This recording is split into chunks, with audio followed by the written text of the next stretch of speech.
encontrando de una manera muy grata es redescubrir la historia a través del derecho. Y por ahí quiero partir un poco pensando en el sentido que tiene, ¿ya? Rescatar eh, el valor que tiene Karl Marx dentro de lo que es el derecho y la sociedad en general. ¿Ya? El marxismo es un instrumento de análisis de la sociedad, particularmente del capitalismo. ¿Ya? Y una de las primeras cosas que hay que tener como muy en cuenta, muy claro, en qué periodo histórico se inserta los textos de Marx. ¿Ya? Marx nace en 1818. 1818, ¿ya? Traten de asociar un poco las fechas con algo que se puedan recordar, ¿ya? De alguna etapa histórica. 1818. ¿Qué estaba ocurriendo ahí? Particularmente, ¿cierto? En nuestro país estábamos en pleno proceso de independencia, ¿ya? La formación de los estados nacionales, ¿ya? Eso por una parte. En otro sentido, en términos paralelos, se desarrollaba en Europa la revolución industrial, ¿ya? Y los hechos sociales, los acontecimientos sociales tienen eh, una estructura global, ¿ya? Entonces, lo que nosotros conocemos hoy en día, obviamente, ¿ya? Como procesos globales dentro de lo que estamos viviendo, ¿ya? Se empieza a desarrollar desde aquellos tiempos, ¿ya? Ahora con una tecnología mucho más avanzada, donde nos damos cuenta de que la globalización, propiamente, ¿ya? Es parte de nuestra vida cotidiana. Eh, y ese es uno de los particulares visiones que tiene Marx. Eh, de hecho, es un autor ¿ya? Que presenta lo que se conoce como modernismo. ¿Ya? Y él parte anunciando algo como terrible, así como una especie como de anuncio apocalíptico para lo que estaba constituido en la época. ¿Ya? Un fantasma recorre Europa. ¿Ya? U otra frase así como fuerte, ¿ya? Todos los óleos se desvanecen en el aire, ¿ya? Y todo lo sagrado será profanado, ¿ya? Entonces él anuncia cosas que son de una evolución que podría ser para algunos conservadores de aquella época muy apocalíptica. Entonces, ¿cuál es qué es lo que está ocurriendo en Europa? Para que él tenga una visión de una otra manera más o menos de ese estilo para los conservadores de aquella época, ¿ya? Que la revolución industrial, ¿ya? Ha provocado no solamente la incorporación de mecanización dentro de lo que es el desarrollo productivo, ¿ya? Se integran las máquinas, ¿cierto? Pero no es solamente eso, ¿ya? Marx considera que la incorporación de la máquina, junto con el capital financiero, van provocando cambios sociales globales dentro de la sociedad capitalista, ¿ya? Entonces, la revolución industrial, ¿ya? No sé si lo recuerdan un poco, está asociada, ¿cierto?, a lo que es la incorporación de maquinaria, ya primero parte con una base energética que es el carbón, ¿ya? Hay una revolución de los transportes, hay un aumento de la producción agrícola a partir de ahí, ¿ya? Hay un aumento de la producción minera y hay una expansión de los mercados, junto con todo eso, ¿ya? Inglaterra surge como el primer país industrial, fuerte, grande, poderoso, lo tenemos metido en todo el mundo, en América, en África, en Asia, ¿ya? Sus ciudades crecen de una manera estrepitosa. Londres es la principal ciudad del mundo en aquella época. En fin, entonces la revolución industrial está, el tiempo en que nace Marx, ¿ya? Es el tiempo de la revolución industrial. Migración campo-ciudad, las ciudades ya se empiezan a elevar sus niveles poblacionales.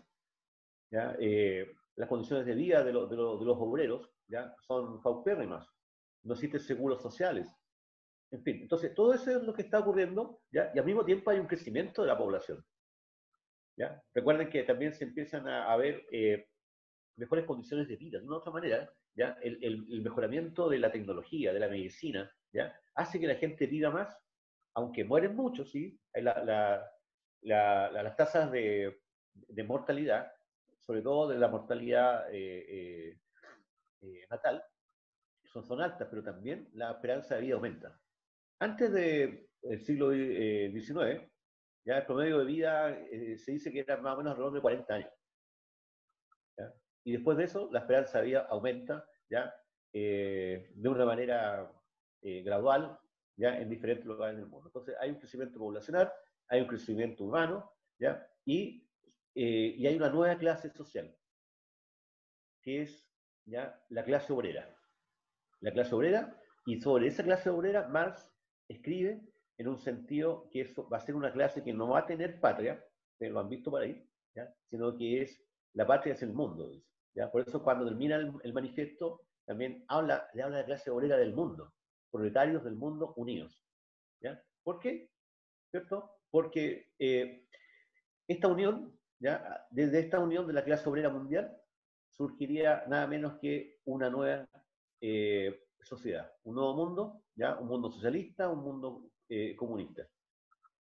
Ese es más o menos el contexto en que se da, ¿ya? Hay otros fenómenos políticos que también van surgiendo de forma paralela, ¿ya? Como la formación de los estados nacionales en América y en Europa, ¿ya? Cosa que esta forma de organización política tampoco existía. Y Marx también tiene una particular visión dentro de eso, pero lo vamos a ir viendo en la medida que surja la conversación, Fernando, ¿te parece?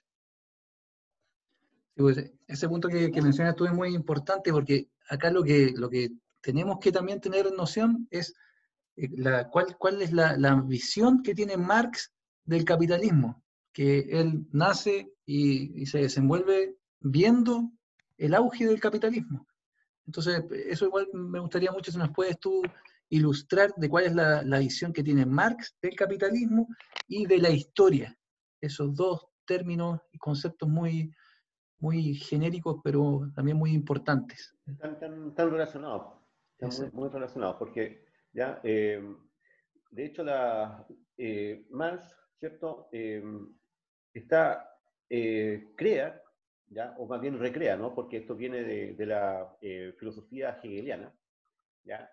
De hecho, se habla de los marxistas como, en un comienzo, como los hegelianos de izquierda, donde la dinámica o los cambios de la historia se explican, ¿ya? A través de una dialéctica, a través de contradicciones de clases sociales, ¿ya? La historia, ¿ya? Es la historia de las clases sociales, ¿ya? Que se contradicen en sus intereses, ¿ya? Entonces, en un comienzo eran los señores feudales, ¿ya? Y las clases inferiores, ¿ya? De los señores feudales eran el campesino, ¿ya? O el siervo de la gleba, que se llamaba. Luego, con esta contradicción de lucha de clases, ¿ya? Surge el burgués, ¿ya? ¿Y cuál es lo que se contrapone? Es la clase obrera, el obrero. Entonces, cada formación político-social ya tiene una clase dominante, ¿ya? Y esa clase dominante entra en contradicción con la clase dominada y ese va dando un dinamismo, un cambio dentro de la historia, ¿ya? Entonces, esta visión que tiene Marx de esta dinámica, de esta dialéctica de la historia, lo hace estudiar el capitalismo desde un punto de vista económico. Y él hace un análisis ya económico del capitalismo y lo proyecta en el tiempo, ¿ya? Una de las cosas fundamentales que él comienza a analizar, ¿ya? Lo profundiza mucho más en la obra del Capital, ¿ya? Donde empiezan a analizar la mercancía en sí, ¿ya? La mercancía y qué encierra una mercancía. Y ahí él llega y lo anuncia así en el manifiesto, ¿ya? Donde establece que esta relación capital-trabajo, o con el concepto económico hoy en día se conoce como factores productivos, los factores de la producción, ¿ya? Capital, trabajo, tierra o tecnología. Esos son los factores productivos, pero principalmente hace énfasis en el trabajo, ¿ya? Y la mercancía, ¿ya? El valor que tiene en sí, cualquier tipo de bien económico, el mayor valor que tiene es el trabajo. Entonces, a partir desde ahí, él forma un concepto que es la plusvalía, ¿ya? Que no es nada más que el trabajo impreso, la cantidad de trabajo impreso en cada uno de los productos que salen, ¿ya? Y bueno, la evolución después del capitalismo, ¿ya? A partir de estas clases sociales, él ve junto con en un poco, hay un Marx que está muy influenciado en un comienzo, ¿cierto?, por las teorías malthusianas, ¿ya? Entonces la evolución del capitalismo está muy arraigada dentro de lo que son estas teorías, ¿ya? Estas visiones respecto a lo que es el crecimiento demográfico. Entonces el capitalismo genera contradicciones que implican un aumento expansivo de la clase obrera, ¿ya? Y ese aumento de la clase obrera, ¿ya? Implica que en algún momento dado, ¿ya? Va a tener que, como se decía después, se va a dar vuelta a la tortilla. Los van a ser los obreros, ¿ya? Los que van a tomar el control y el poder del Estado. Porque aquí en el fondo, y aquí está el nexo también con que hay que establecer, a mi juicio, con el derecho, ¿eh? Porque el Marx establece a partir de aquí también, ¿ya? Que el derecho nace de estas relaciones sociales, ¿ya? Nace de estas relaciones sociales que se dan, ¿ya? Estas contradicciones en las clases sociales, ¿cierto? Y el derecho es creado por la clase dominante, ¿ya? Entonces, ahí también, ¿cierto? Es algo muy importante porque él ve que el Estado tiene que ser tomado por el proletariado para crear justamente la justicia social, generar la justicia social. Bueno, esa es más o menos la visión que él tiene, ¿ya? La dialéctica de la historia, las contradicciones de clase, ¿ya? Y la lucha por la posición política del Estado. ¿Ya? Ese punto ese punto es muy interesante que dijiste tú, resulta que la constitución del derecho de un ordenamiento jurídico, es decir, las leyes que van a regular un país en particular, tú mencionaste que finalmente los que establecen esa legalidad, ese ordenamiento jurídico en un país, es la clase dominante. Por lo tanto, las leyes se hacen como ellos desean que se regule en un momento determinado. Entonces, esa relación de poder económico con derecho en cuanto al ordenamiento jurídico que regula la actualidad, eso es muy importante que tengamos en consideración. Claro, efectivamente, ¿ya? Y bueno, y cómo se establece, Marx en un comienzo, como les mencionaba, no vislumbraba una clase media, ¿eh? Sobre todo en Europa, en la mitad del siglo XIX, ¿ya? No se vislumbraba claramente un sector medio, ¿ya?, de la sociedad, que después pasó a ser un factor dominante, donde el término mecánico, se puede decir, de la visión o de una interpretación de Marx, ¿ya? La lucha por la conquista del Estado no se concretó, ¿ya? Justamente un poco por eso, porque la burguesía de una u otra manera fue planteando algunas formas en las cuales sectores sociales se fueron integrando a los beneficios económicos, ¿ya? Malamente, pero se hizo así. O también se propone, ya eh, que estas contradicciones se trasladaron a lo que se llamó después el tercer mundo, que eran las colonias. Y en ese caso, ¿cierto? Es lo que como rebota en nuestro país, por ejemplo. ¿Ah? Aquí hay un claro ejemplo de cómo esto llega a Chile cuando después de la Guerra del Pacífico, por ejemplo, ¿ya? Lo tendrán claro, ¿ya? Cómo el capitalismo inglés ya interviene directamente dentro de acá y dentro de eso, ¿cierto? Las contradicciones internas que tenía Inglaterra se van de una u otra manera suavizando. Sí. Eso también es re interesante verlo desde el punto de vista global, ¿ya? A ver, ¿qué otra cosa es importante dentro de lo que es la evolución de los sistemas políticos? ¿Ya? También es algo que una interpretación del marxismo la hace Lenin. ¿Ya? Lenin toma esta parte que anuncia Marx, que propone Marx, dentro Disculpe, de si nos lo que puede es. contar brevemente, disculpa, a grandes rasgos, quién es Lenin, porque a veces no todo el mundo puede saber. Ya. Bueno, Vladimir Ilich Lenin, ¿ya? Que era eh, se puede decir, el secretario general, ¿cierto?, del Partido Comunista de la Unión Soviética, de Rusia, ¿ya? Ustedes saben que se produce una revolución comunista en Rusia, ¿ya?, el año 1917, ¿ya? Y donde asume el poder el Partido Comunista de los bolcheviques, esto en plena Primera Guerra Mundial, ¿ya? Y llegan a la paz eh, con los países que estaban en guerra, digamos, principalmente Francia, Inglaterra. Bueno, y a partir de ahí se forma la Unión Soviética, ¿ya? Que marca toda la historia del siglo XX, que esa es otra historia, ¿ya? Pero Lenin interpreta a Marx en el sentido también bastante literal de, de decir que tiene que haber un partido político, ¿ya?, que pueda formar un Estado probablemente tal, apropiarse del Estado, ¿ya? Y ese partido político debiera ser una especie así como de... a él no le interesaba que sea un partido de masas, sino que un partido de cuadros, ¿ya? Un partido que tuviera conciencia, y ese era un aspecto importante, ¿ya? Un partido político, el Partido Comunista, que representara a la clase obrera, ¿ya? Que no debiera ser necesariamente muy numeroso, pero sí que tuviese conciencia de clase. Y ahí viene otro aspecto bien importante, ¿ya?, que lo toma Marx también en el manifiesto. Lenin lo interpreta así, que tiene que ser un partido único, representante de la clase obrera, ¿ya?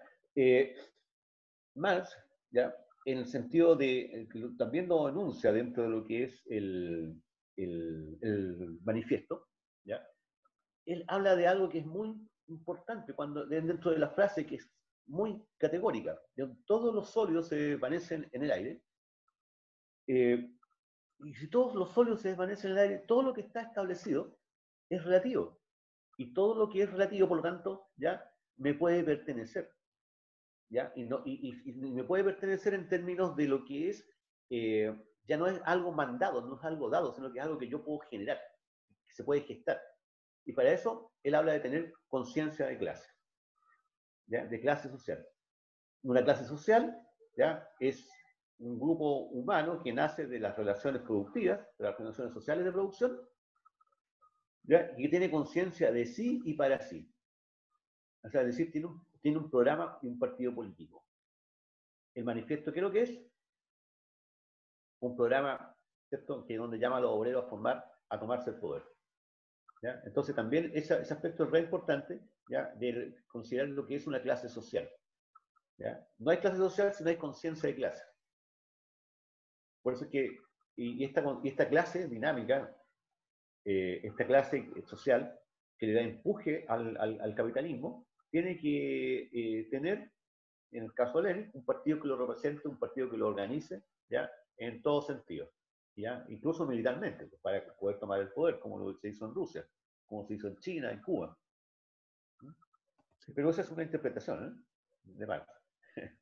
Claudio, me gustaría ahora a ver si algún alumno quiere preguntar algo, comentar algo, y que lo haga libremente, Claro. porque la idea es que acá todos vayamos aprendiendo, no tenemos por qué saber algunas cosas, así que no se pregunten, o sea, no se preocupen del tipo de pregunta, acá no hay preguntas tontas, lo importante es que tratemos de entre todos aclarar ciertas cosas. A Karen González me dice que quiere, acá hace una pregunta, Ajá. dice, pregunta ella, ¿qué cambio provoca la burguesía en el plano ideológico? ¿Esa es tu Bueno, pregunta, Karen? Ya. buena pregunta, ¿eh? Sí. ¿Qué cambio provoca Bueno, la burguesía en el plano ideológico? Muy buena pregunta.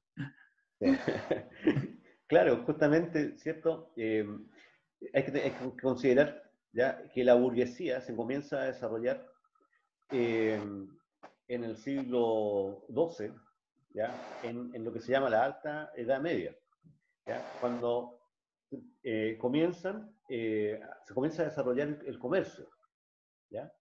Eh, y es una clase social que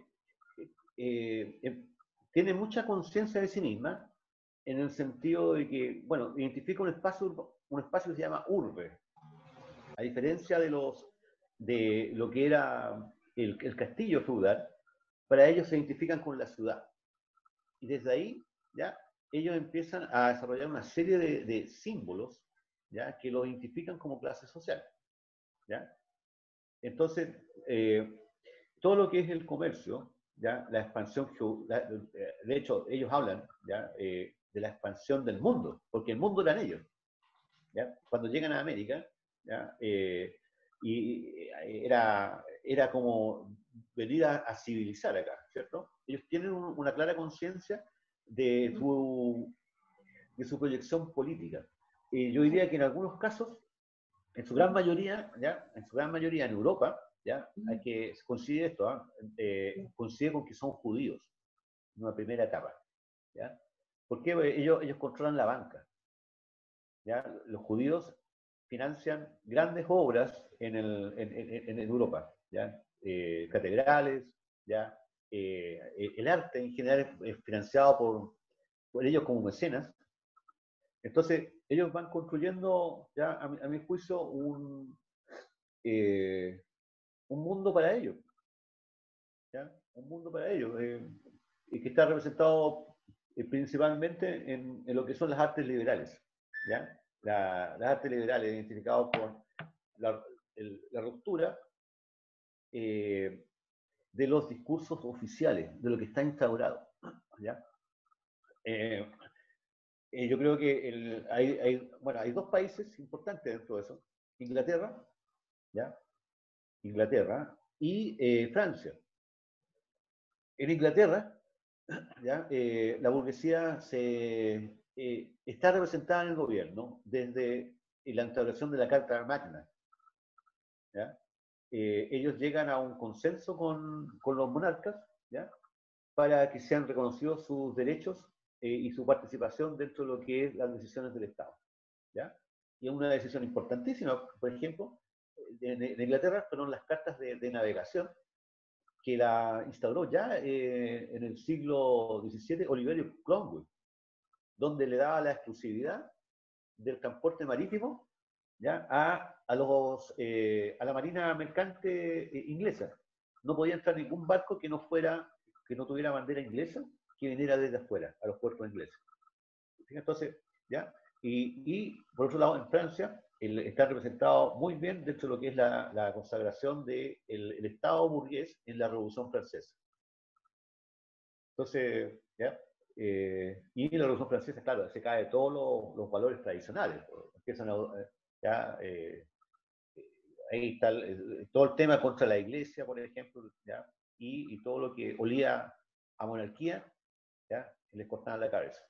O sea, Entonces, se puede decir que, disculpa, se puede decir que la burguesía trajo aires de libertad a la sociedad en general, porque estábamos hablando de que antes existía la monarquía, existían reyes, anteriormente ya estábamos hablando de imperios, habían emperadores, donde la esclavitud era la moneda de cambio normal, pues, o sea, estaba legalizado. Se podría decir que la burguesía trajo el liberalismo, no solamente económico, sino que la libertad de las personas. claro, hubo un gran avance dentro de eso. Bueno, de hecho, yo me imagino que en derecho político probablemente deben estar profundizando todo esto, que es la conformación del Estado moderno, ¿ya? La división de poderes, por ejemplo, es algo propio de estos aires de libertad, ¿ya? La redacción bueno, de las cartas de libertad, que se llamaban, las cartas de libertad, eh, y Montesquieu, ¿ya? Por ejemplo, la separación de poderes, ¿ya? Se va consagrando todo un Estado, que es el modelo de Estado, el modelo de Estado nacional, que está en crisis ahora, pero nace dentro del periodo de auge de la burguesía, ¿ya? Entonces, y está estas constituciones que representan un contrato social, ¿ya? Entonces, claro, esos son los aires de libertad. Se lucha por la libertad de prensa, por la no violación de la correspondencia, por el establecimiento de juicios que por instituciones del Estado, ¿ya? Que sean reconocidas, ¿ya? Que tengan competencias, ¿ya? Todo eso nace desde la ideología liberal. Ya.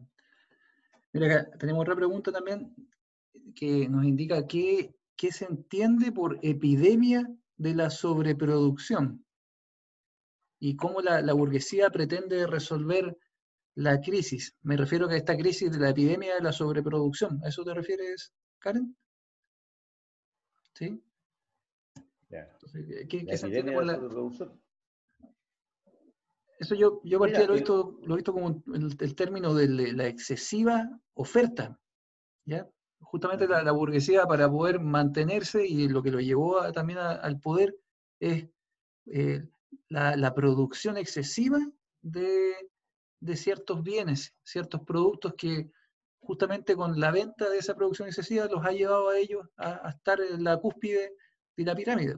Entonces, epidemia de la sobreproducción se entiende por la excesiva oferta de productos, de bienes y servicios que la burguesía establece. ¿Y cómo la burguesía pretende resolver la crisis de esta epidemia? Bueno, ahí la verdad que... mira, hay varios ejemplos de cómo lo pretende resolver, ¿eh? ¿Ya? Bueno, sabemos que uno de los principios claros dentro de la economía liberal, ¿ya? Es la ley de oferta y demanda, Sí. ¿cierto? Entonces, si hay una sobreproducción, ya los precios bajan, ¿cierto? Si estos escasean, los precios aumentan.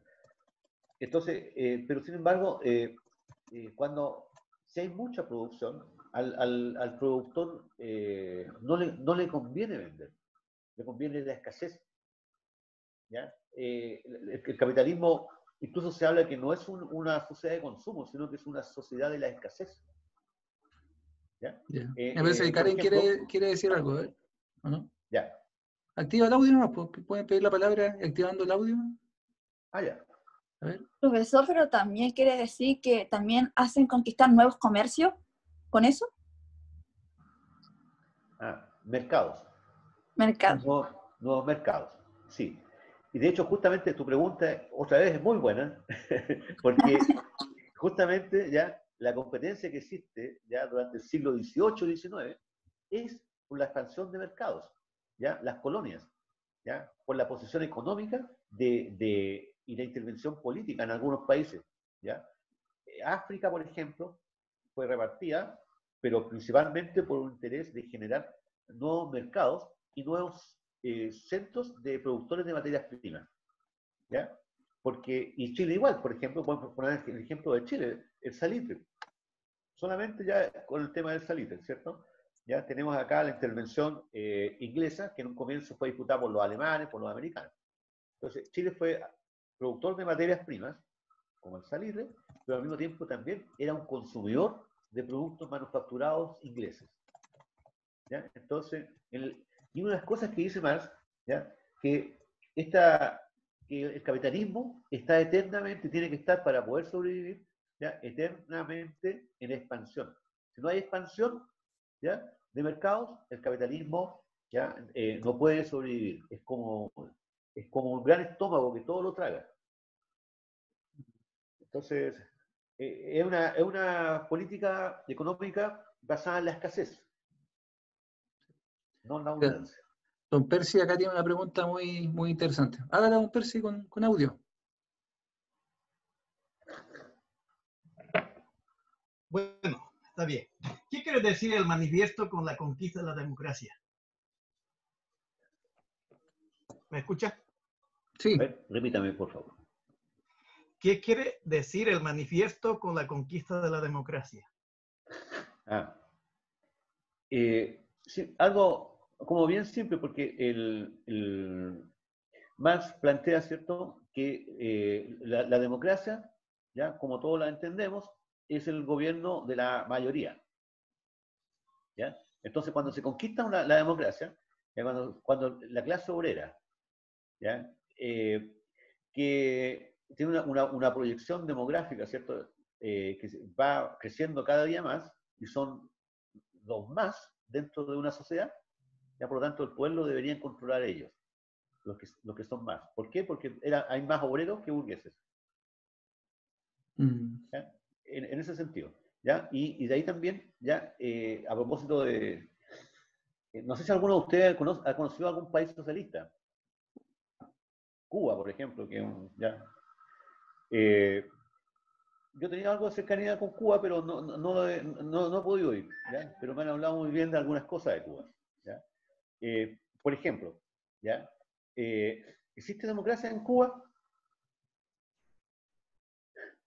¿Qué Dependiendo opinas bien, tú? ¿Ah? Si depende consideramos, ¿cierto? de si es opositor o ad hoc al régimen. Claro, es que algunos plantean, ¿cierto?, que no hay democracia porque no hay, ¿ya? Porque no hay una diversidad de partidos políticos, no hay pluripartidismo, porque gobierna un solo partido que es el Partido Comunista, ¿ya? Pero sin embargo existen una organizaciones de base, ¿ya? De los sindicatos y por territorio, por juntas de vecinos que podrían ser equivalentes acá, ¿ya? Y ellos participan como representantes en la Cámara del Pueblo. ¿Fijan? O sea, ellos entienden la democracia de esa manera, una democracia más directa. Entonces, cuando Marx plantea también en el manifiesto, ¿ya? Que, la conquista de una democracia, ¿ya? Entendida como el gobierno del pueblo. Claro. Acá Nadia Varas quiere opinar respecto del libro. Le damos la palabra a doña Nadia Varas, por favor. Sí, yo quería, yo ya leí el libro y quería destacar que en una parte indica las diferencias entre el socialismo y el comunismo, porque en ese tiempo la gente salía a confundirlo, ya que eran como movimientos sociales similares. Y después indica la formación del socialismo pequeño burgués. Y en esa parte me surgió una pregunta, porque dice que Sismondi es el jefe de esta literatura tanto en Inglaterra como en Francia. Entonces me quedó la duda de quién era, porque después de eso no lo mencionan más. Y al ¿Cuál respecto es de... la pregunta? Sí. ¿De quién era el Sismondi? Porque no dicen quién era. Me parece que es un término en latín. Sí. Sí, a ver si lo puede escribir en el chat, sería bueno. Es que acá tengo la parte del libro que dice eso. No sé si Si lo puedes escribir en el chat, como lo escribo. Ya, porfa. Yeah.